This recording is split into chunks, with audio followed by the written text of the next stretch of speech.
नमस्कार। आज हम एक बहुत ही दिलचस्प रत्न पर बात करने वाले हैं, टोपाज। यह टोपाज ये सिर्फ देखने में सुंदर नहीं है, नहीं। है ना? इसके पीछे तो काफी कुछ है। मतलब इतिहास, विज्ञान और कई तरह की मान्यताएं भी जुड़ी हैं इससे। बिल्कुल, सिर्फ एक पत्थर नहीं है ये। तो आज हम कोशिश करेंगे कि इसकी अलग अलग परतों को समझें। ये है क्या, कहाँ मिलता है, इसका क्या महत्व है, जो भी जानकारी हमें मिली है उसके आधार पर। हाँ, चलिए शुरू करते हैं। तो सबसे पहले टोपाज आखिर है क्या चीज, मतलब साइंटिफिकली? देखिए, वैज्ञानिक तौर पर ये एल्युमिनियम और फ्लोरीन का सिलिकेट मिनरल है। Silicate mineral, okay. हाँ, इसमें सिलिकॉन, ऑक्सीजन भी होते हैं और ये कई रंगों में आता है। जैसे पीला तो बहुत कॉमन है, नीला भी होता है, गुलाबी या फिर एकदम रंगहीन भी। और सुना है काफी सख्त होता है ये। हाँ, मोह स्केल पर इसकी कठोरता 8 होती है। 8 मतलब मतलब काफी सख्त। जैसे हीरा 10 पर होता है तो ये उससे थोड़ा ही नरम है। क्वार्ट्स वगैरह से तो काफी ज्यादा कठोर है, इसीलिए गहनों में टिकता है ये। अच्छा। और इसके नाम की कहानी भी बड़ी दिलचस्प है। एक मान्यता है कि ये संस्कृत शब्द तपस से आया है। तपस यानी अग्नि। हाँ, अग्नि या गर्मी, शायद इसके सुनहरे पीले रंग की वजह से ये नाम पड़ा हो। और एक दूसरी थियरी भी है कि ये ग्रीक द्वीप टोपाजियोस के नाम पर है। कहते हैं वहां पुराने जमाने में पीले रत्न मिलते थे, हालांकि वो शायद टोपाज नहीं, कुछ और थे। अच्छा, तो नाम की तरह ही इसके मिलने की जगहें भी मतलब पूरी दुनिया में फैली हुई हैं। ये पाया कहाँ जाता है ज्यादातर? बिल्कुल, मेन सोर्स तो ब्राजील है, फिर श्रीलंका, रूस, नाइजीरिया, पाकिस्तान, इन जगहों पर काफी मिलता है। और भारत में? हाँ, अपने भारत में भी है। राजस्थान और झारखंड के कुछ इलाकों में टोपाज मिलता है। ब्राजील वाला इंपीरियल टोपाज तो खैर बहुत फेमस है। Imperial topaz. ये रंगों वाली बात पर आते हैं। सुना है हर रंग का कुछ अलग मतलब होता है। हाँ, सही सुना है।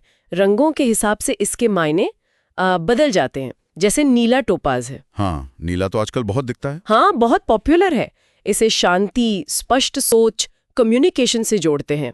हालांकि आपको बता दूं, ज्यादातर नीला टोपाज ट्रीटमेंट से बनता है या रंग गहरा किया जाता है। ओह अच्छा। फिर वो सुनहरा पीला, जिसे इंपीरियल टोपाज कहते हैं, वो समृद्धि, इच्छा शक्ति, उदारता का प्रतीक माना जाता है। गुलाबी टोपाज को प्रेम और इमोशनल हीलिंग से जोड़ते हैं। और जो बिल्कुल साफ होता है, रंगहीन, उसे आध्यात्मिक स्पष्टता और इरादों को मजबूत करने के लिए अच्छा मानते हैं। वाह, काफी विविधता है। अच्छा, प्राचीन भारत में इसे सूर्य ग्रह से जोड़ने की बात भी मैंने कहीं पढ़ी थी। हाँ, पारंपरिक भारतीय ज्योतिष में पीले टोपाज को अक्सर सूर्य या फिर बृहस्पति मतलब गुरु ग्रह से जोड़ा जाता रहा है। गुरु ग्रह से? हाँ, माना जाता था कि इसे पहनने से कॉन्फिडेंस बढ़ता है, लीडरशिप क्वालिटी आती है, समाज में मान सम्मान मिलता है। और वृश्चिक और धनु राशि वालों के लिए इसे खास तौर पर शुभ मानते हैं। और आयुर्वेद या ज्योतिष में इसका और क्या रोल है? आयुर्वेद में मानते हैं कि पीला टोपाज शरीर की ऊर्जा को बैलेंस करता है, डाइजेशन सुधारता है और मानसिक तनाव कम करने में भी मदद कर सकता है। इम्यूनिटी बढ़ाने वाला भी माना गया है इसे। अच्छा। और ज्योतिष में, जैसा मैंने कहा, ये गुरु ग्रह को मजबूती देने के लिए पहना जाता है। गुरु मतलब ज्ञान, भाग्य, समृद्धि। तो जिनकी कुंडली में गुरु थोड़ा कमजोर हो, उन्हें पीला टोपाज पहनने की सलाह दी जाती है। ये तो दिखाता है कि कैसे मतलब हजारों साल से हमने नेचुरल चीजों को सेहत और किस्मत से जोड़ा है। बिल्कुल, ये गहरा कनेक्शन है हमारा। लेकिन एक प्रैक्टिकल सवाल। हाँ, अगर किसी को खरीदना हो तो असली टोपाज कैसे पहचाने, नकली से कैसे बचें? हाँ, ये बहुत जरूरी है जानना। कुछ बातें हैं। एक तो असली टोपाज छूने पर ठंडा लगता है, कांच जैसा। ठंडा? ओके, हाँ। और क्योंकि इसकी कठोरता 8 है, तो ये कांच या स्टील से आसानी से खरोचेगा नहीं। आप कोशिश करके देख सकते हैं, पर असली पत्थर पर निशान नहीं पड़ेगा। और एक और चीज है प्लियोक्रोइज्म। मतलब अगर आप पत्थर को रोशनी में घुमाकर देखें तो कुछ टोपाज में अलग अलग एंगल से रंग थोड़ा अलग दिख सकता है, हल्का सा डबल इफेक्ट जैसा। Double effect? अच्छा, ये इसलिए होता है क्योंकि क्रिस्टल के अंदर रोशनी अलग अलग दिशाओं में अलग तरह से चलती है। और नकली के तौर पे क्या बेचते हैं लोग? सबसे आम धोखा होता है सिट्रीन से। सिट्रीन दिखने में पीले टोपाज जैसा ही लगता है, पीला क्वार्ट्ज होता है वो, लेकिन टोपाज से कम कीमती और नरम भी होता है। ओह। हाँ, और कभी कभी रंगा हुआ कांच या सिंथेटिक पत्थर भी टोपाज बताकर बेच दिए जाते हैं। इसीलिए हमेशा किसी भरोसेमंद जगह से ही खरीदें और हो सके तो सर्टिफिकेट जरूर लें। सर्टिफिकेट जरूर लें, सही बात है। अच्छा, कुछ और रोचक किस्से या फैक्ट्स हैं टोपाज के बारे में? हाँ, एक तो बहुत ही जबरदस्त है। दुनिया का सबसे बड़ा कटा हुआ टोपाज, जिसका नाम अमेरिकन गोल्डन टोपाज है। American golden topaz. हाँ, ये ब्राजील में मिला था। कटने के बाद इसका वजन है करीब 22,892 कैरेट। 22,000 कैरेट। हाँ, कितना हुआ किलो में? किलो में लगभग 4.6 किलोग्राम्स। अरे बाप रे, 4.5 किलो से ज्यादा का एक रत्न।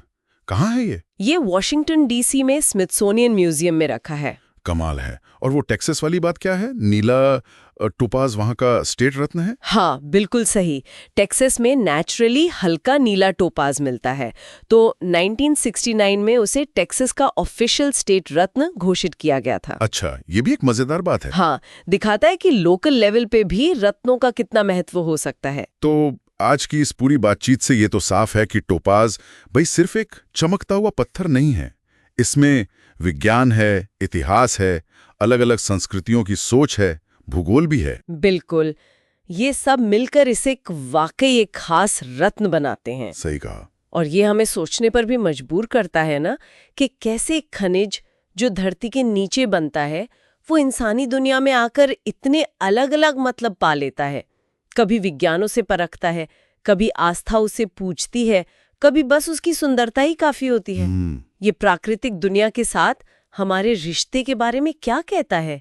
कितना गहरा, कितना कॉम्प्लेक्स रिश्ता है ये, इस पर सोचा जा सकता है।